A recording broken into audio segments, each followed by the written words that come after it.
어둠이 짙게 내린 오후 7시 30분 무렵 섬뜩한 금속성 소리와 함께 가자지구 알-아흘리 병원에 로켓포가 떨어졌습니다. 가자지구 보건부가 밝힌 사망자는 500명이 넘습니다. 전쟁 중 병원을 공격하는 행위는 전쟁 범죄로 간주합니다. 전쟁 기간 넘지 말아야 할 인도주의적 조치들을 규정한 제네바 협약을 명백히 위반한 행위입니다. 그런데 로켓을 쏜 주체를 놓고 이스라엘과 하마스의 진실 공방이 뜨겁습니다. 양측이 제시한 증거들을 하나씩 확인해봤습니다.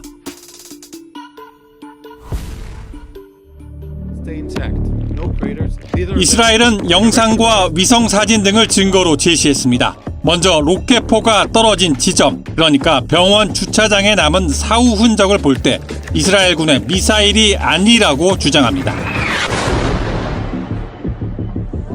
폭탄이 떨어진 지점에 생기는 분화구 형태의 구덩이에 결정적 차이점이 있다고 강조합니다. 이스라엘군은 마크 80 폭탄 시리즈의 정밀 유도 장치를 장착한 합동 직격탄 제이담을 사용해 가자지구를 타격합니다.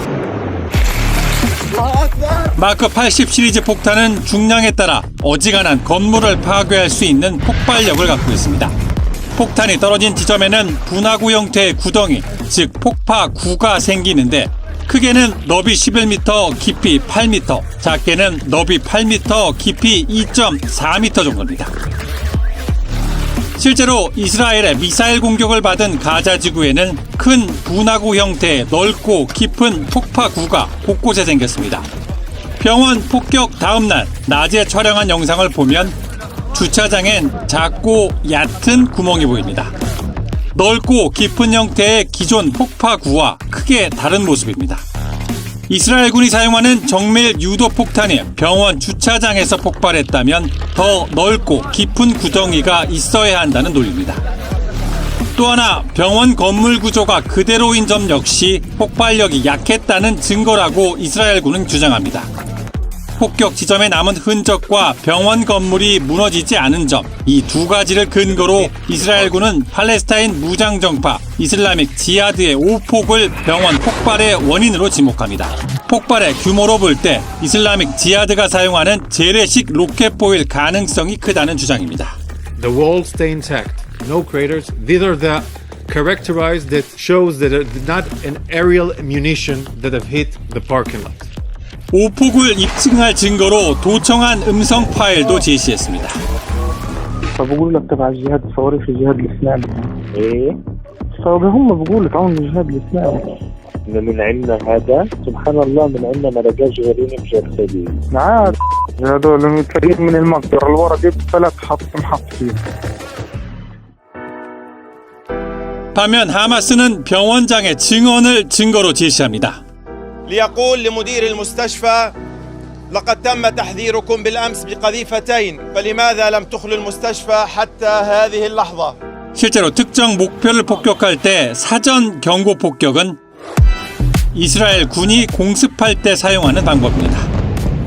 이스라엘 군이 어떤 지역을 타격을 할 때 이전 같은 경우는 knock on the roof라는 그 방법을 통해서 위에 있는 먼저 옥상을 때려주고 그리고 나서 폭격을 하던 전력을 쓴 적이 있었기 때문에 이스라엘이 의도적으로 했을 것이라고는 사람들 이 사회에서는 그렇게 인정을 하고 있지는 않고요. 이와 관련 세계보건기구는 폭발 당일 밤 발표한 성명에서 10월 7일 분쟁이 시작된 이후 가자지구 의료시설에 대한 공격이 51건 이상 있었으며 이로 인해 의료진 15명이 사망하고 27명이 다쳤다고 지적했습니다. 이스라엘이 폭발 직후 하마스 대원사의 대화 내용이라고 공개한 도청 녹취록에 대해서도 신뢰성에 의문을 제기했습니다. 한마디로 조작이라는 주장입니다. 녹취록의 음질 상태가 너무 깨끗한 데다 대화 내용 역시 이스라엘에게 유리한 표현이 많이 사용됐기 때문입니다. 아울러 아랍권에선 이스라엘이 잔혹 행위를 저지른 뒤 항상 이런 식으로 대응해왔다는 주장도 나오고 있습니다. 관련성을 부인하고 팔레스타인의 책임을 떠넘기며 증거를 제시하는 방법으로 사람들의 관심이 약해질 때까지 시간을 번다는 내용입니다. 알자지라는 지난해 5월 총에 맞아 사망한 팔레스타인계 미국인 저널리스트 사망 사건을 대표적 사례로 꼽았습니다. 당시 이스라엘은 팔레스타인의 소행이라고 비난했지만 이후 우발적 사고였을 가능성이 높다고 책임을 인정했습니다. Among other incidents, the Israeli government initially claimed that it was armed Palestinian militants who killed the journalist Shireen Abu Akleh, which we know is not true. So why should the world trust you? Because of the importance of credibility, and in the past we had ourselves were fast to go to conclusions. This is why in this event we took the time. It took us more than 5 hours. We wanted to double check everything. 여기에 폭발 직후 이스라엘 총리 디지털 보좌관이 이스라엘 공격을 언급한 기사를 소셜미디어에 올렸다가 삭제한 사건도 하마스가 제시하는 증거 자료입니다. 이 보좌관은 하마스가 병원을 테러 활동의 기지로 악용하는 경우가 있어 이스라엘군이 하마스 기지를 공격한 걸로 착각했다며 사과했습니다.